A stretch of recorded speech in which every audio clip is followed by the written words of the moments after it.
सुखदं केवलं ज्ञानमूर्तिम् द्वन्द्वतीतं गगनसदृशं तत्त्वमस्यादिलक्ष्यम् एकं नित्यं विमलमचलं सर्वधी साक्षिभूतम्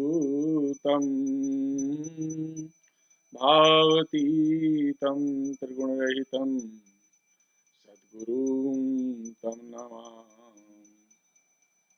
Shivam friends. So today we are going to take chapter 25 in which Bali reflects on what his father Virochana had taught. And Bali is thinking to himself, in this manner I did my wise father advised me on this subject. Fortunately, I remember this now for the enlightenment of my understanding.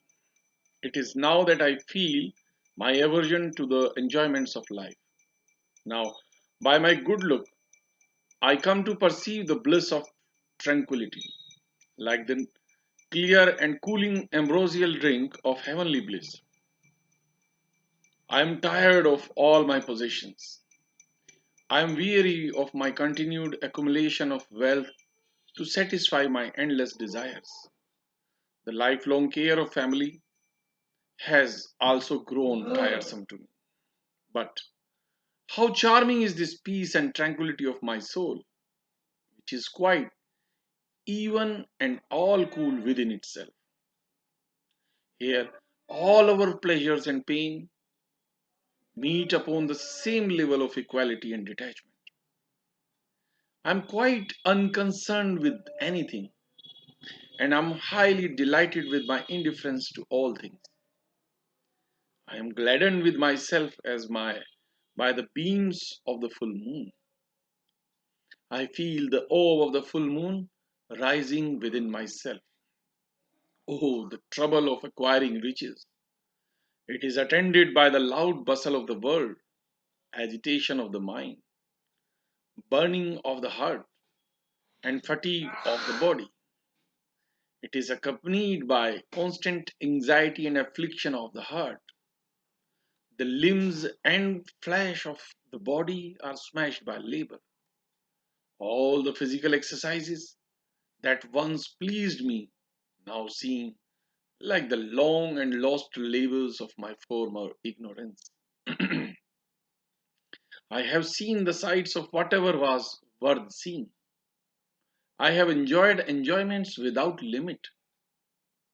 I have overcome all beings. But what is the good of all this? There is only a reiteration of the very same things that I had there, here, and elsewhere. Nowhere do I find anything new, anything that I had not seen or known before. By resigning everything and its thought from my mind, I am now sitting here in full possession of myself. I find nothing whatever, not even any thought forms, any component part of me. The best things in heaven above, on the earth, and in this infernal region are reckoned to be woman and wealth. But the cruel hand of time destroys or wastes all these sooner or later. All this time, I have acted foolishly by waging a continuous struggle with the gods for the sake of trifling worldly possessions. What is this phantom of the world? It is only a creation of the brain. Great souls take no delight in it whatsoever. Then what is the harm of forsaking it forever?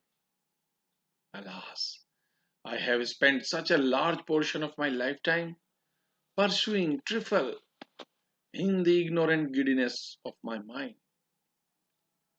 My unsteady and fluctuating desires have led me to do many foolish acts in this world of odes and trifles, which now fill me with remorse and regret.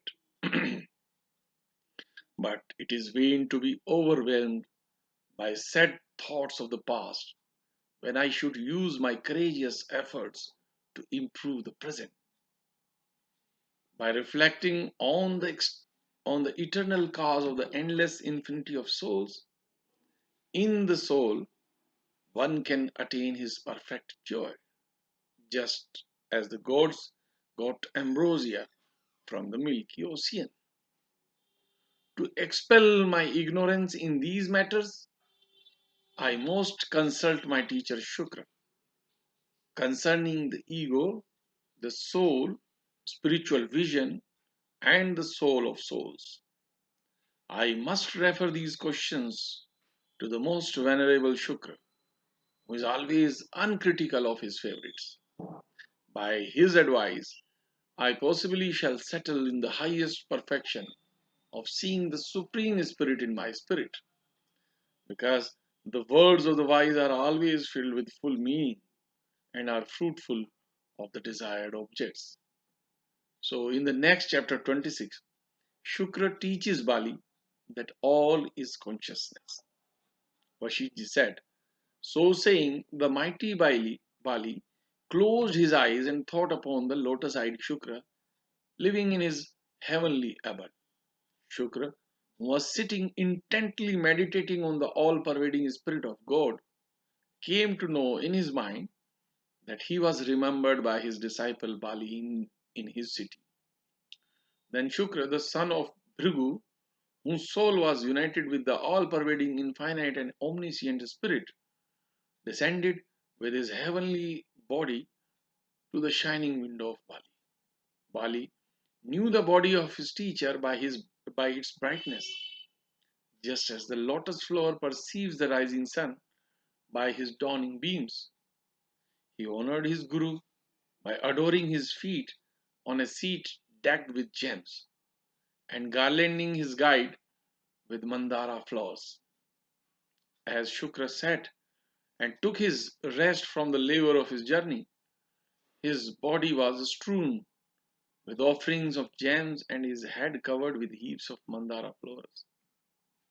Bali addressed Shukra, venerable sage, your illustrious presence emboldens me to address you, as the morning sunbeams send all mankind to their daily work.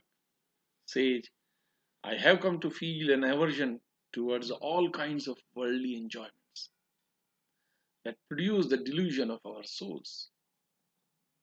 I want to know the truth about it so I can dispel my ignorance of myself. In short, sage, tell me, what are these enjoyments good for? How long do they extend? What in reality am I, you, or these other people?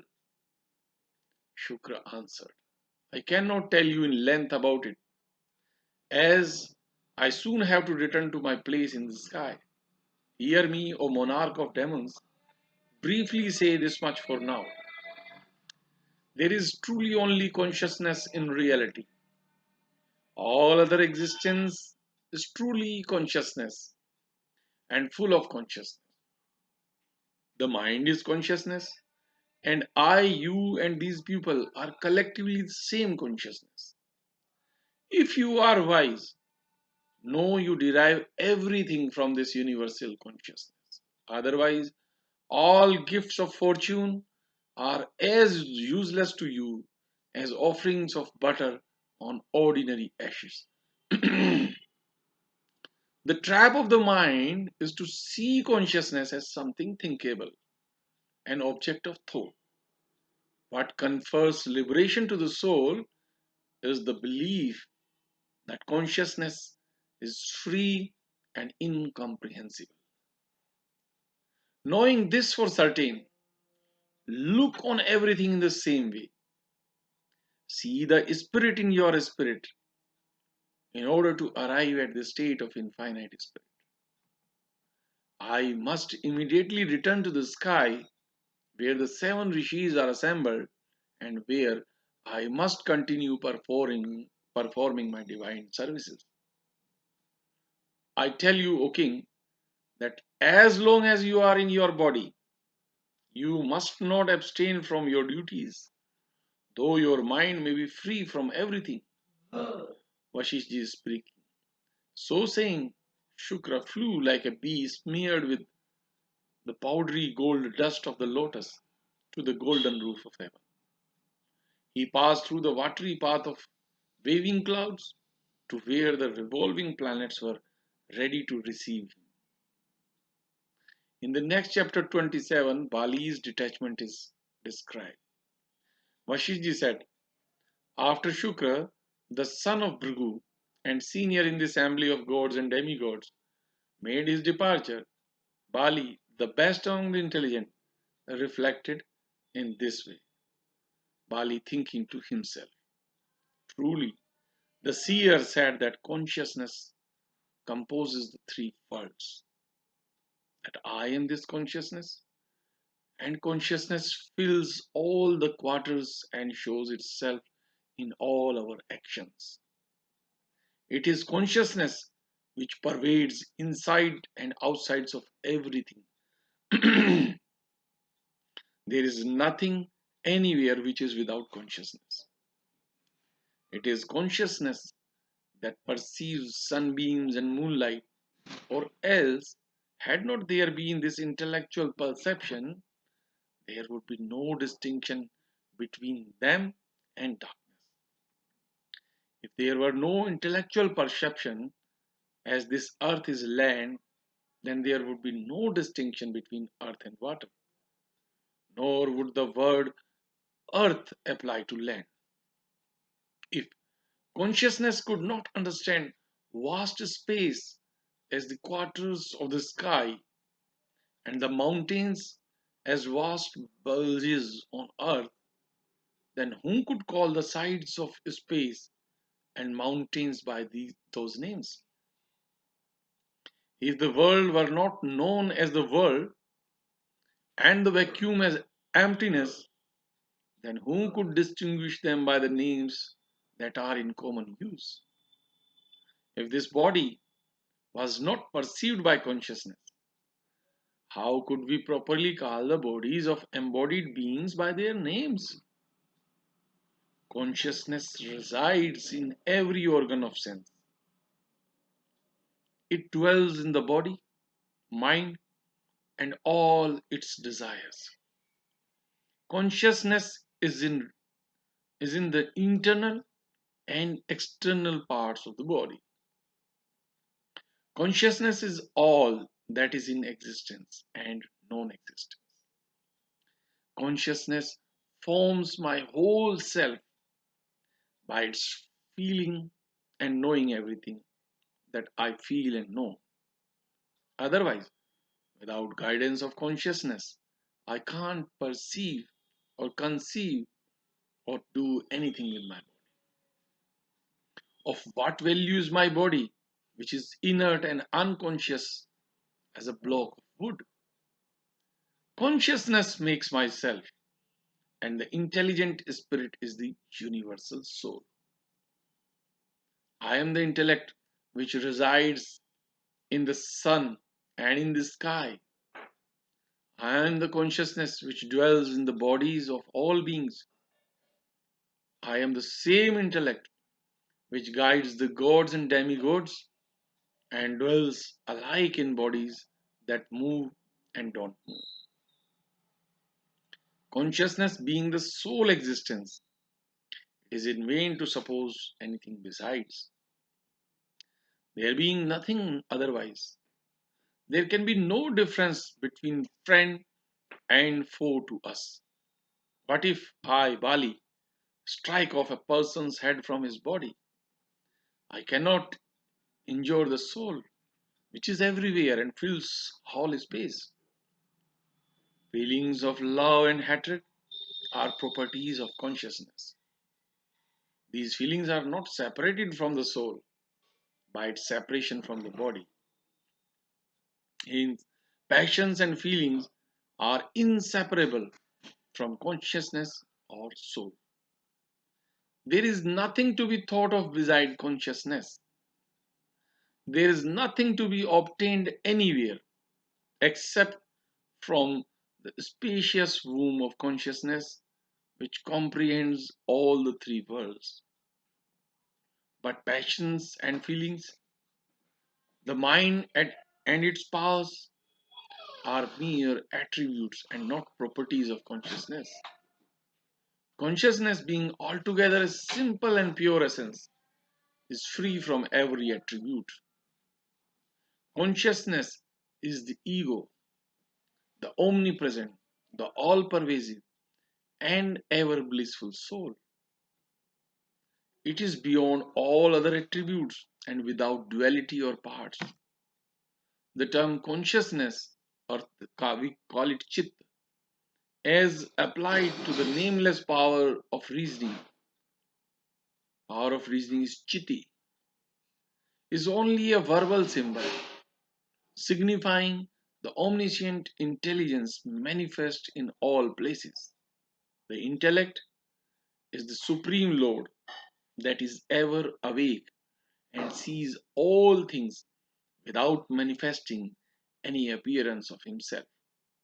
He is purely transparent and beyond all visible appearances. All its attributes are lame, partial, and imperfect. Even time, which has its phases and parts, is not a proper attribute for it.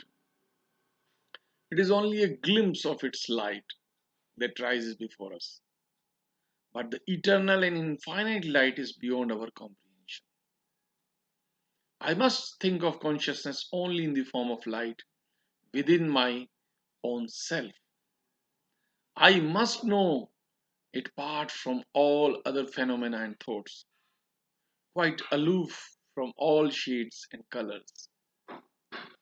I salute his identical form of consciousness and the power of reasoning,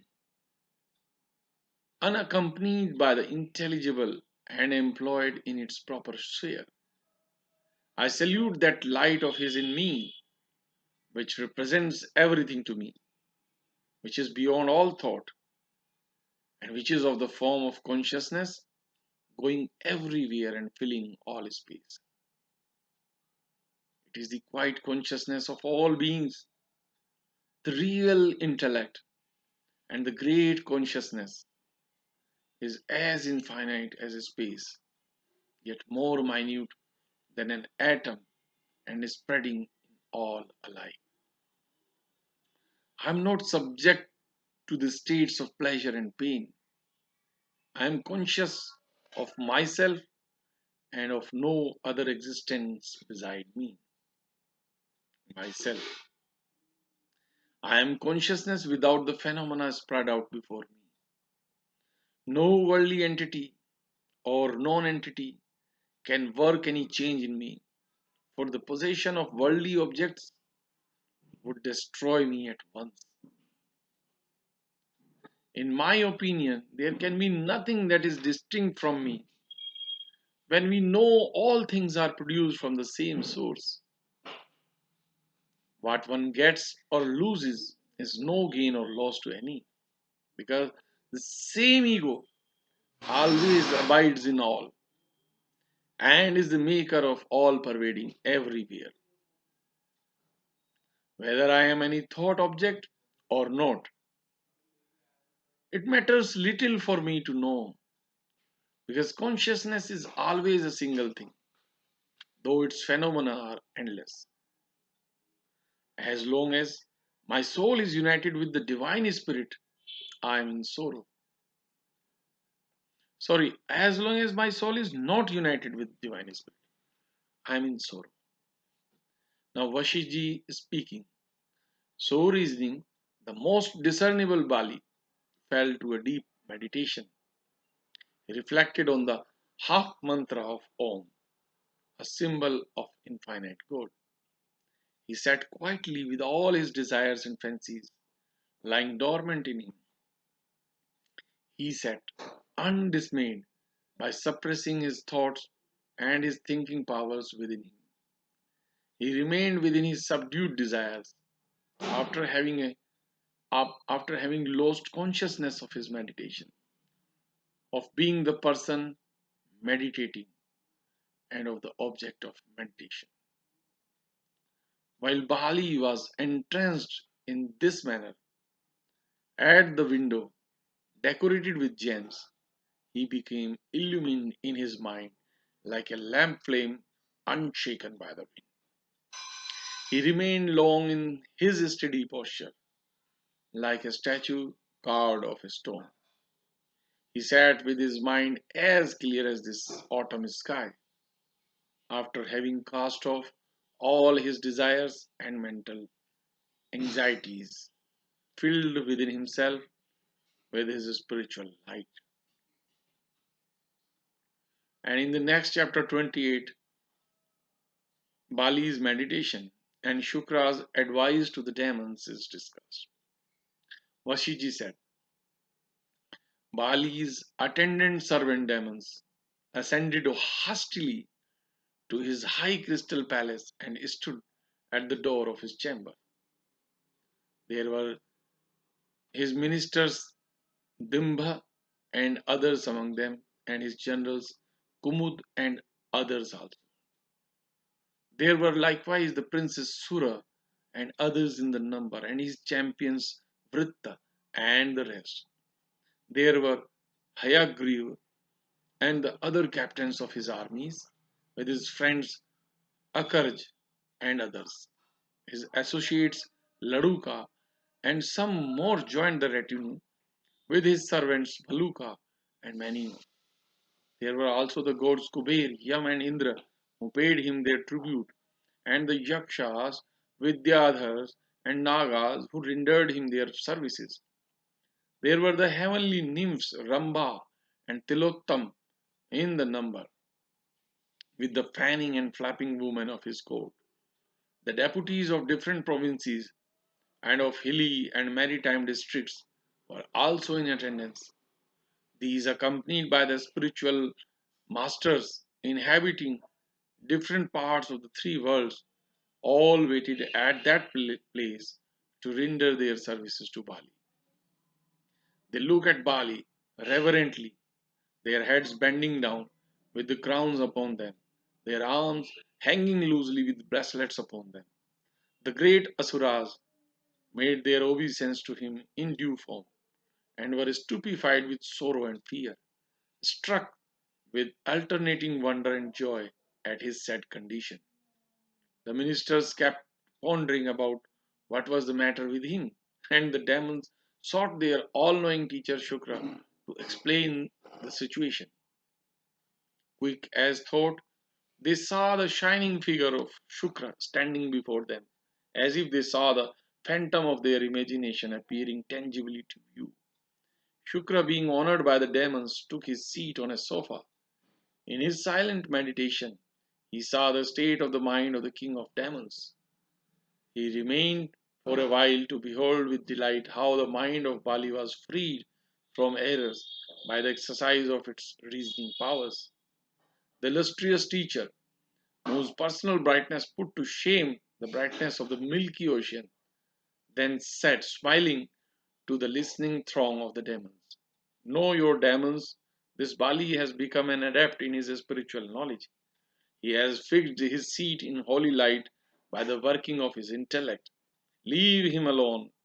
You good demons, let him remain in his reverie in this position, resting in himself and beholding the imperishable one within himself.